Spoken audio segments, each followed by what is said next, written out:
said some pretty horrific things about Muslims and the Palestinian people. Anybody who has expressed sorrow for Charlie Kirk's death, but hasn't expressed sorrow for the many people who have been victims of Charlie Kirk's kind of policies. For example, the 80,000 people who've been killed in Gaza because of a genocide that Charlie Kirk supported, the people who die from gun deaths, 30,000 people who die from gun deaths every year in America. And Charlie Kirk is somebody who once said that those deaths are a worthy sacrifice in the name of the Second Amendment. If you have not wept for those people, weeping for Charlie Kirk means that you value the perpetrator's life over the victim's life. But you should never, ever celebrate the death or the assassination just because of their voice. I mean, what happens to the First Amendment? So it's funny that you should draw the line. It's wrong to celebrate somebody's death. Have you seen the video of Charlie Kirk saying how, I used to joke about how people in Palestine would throw gay people off of buildings, but they haven't got any high buildings anymore, stupid Muslims. That's something he did. Literally celebrating the deaths of people in Gaza, making fun of them, in fact.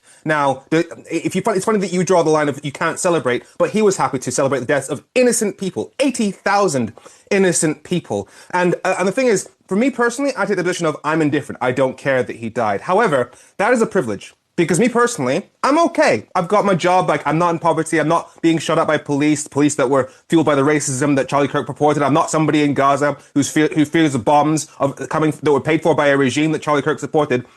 So I have the privilege of not feeling the need to celebrate that death. However, if I was celebrating the death of somebody who supported policies that endanger your life, feels like a pretty human reaction.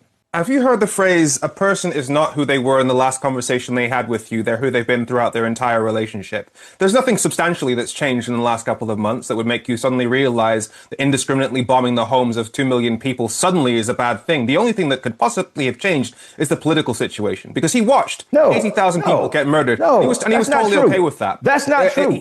When you start receiving proper information and you're not being led by propaganda, you receive allow me to finish. Information. I'll let you speak for a very long time. Very long time. It's not about politics, it's about people. Israel's been saying the same things it's been saying since the start about how everybody in Gaza is responsible. That's from President Herzog, that they're human animals, that it's civilians that are tied to the actions of Hamas as well. This has been genocidal from day one. Most people knew that. That's why most people in the UK fundamentally oppose what Israel is doing, has been calling for a ceasefire for almost 2 years now. But the fact is, that is the position that Charlie Kirk took. He tweeted about how say no to Gazan refugees. He showed zero compassion for the people whose murder he supported. Now, to suggest that he is a good person and that we should pretend that just because he's died or because he changed his mind in the final few months of his life, suddenly we should look at him differently, no.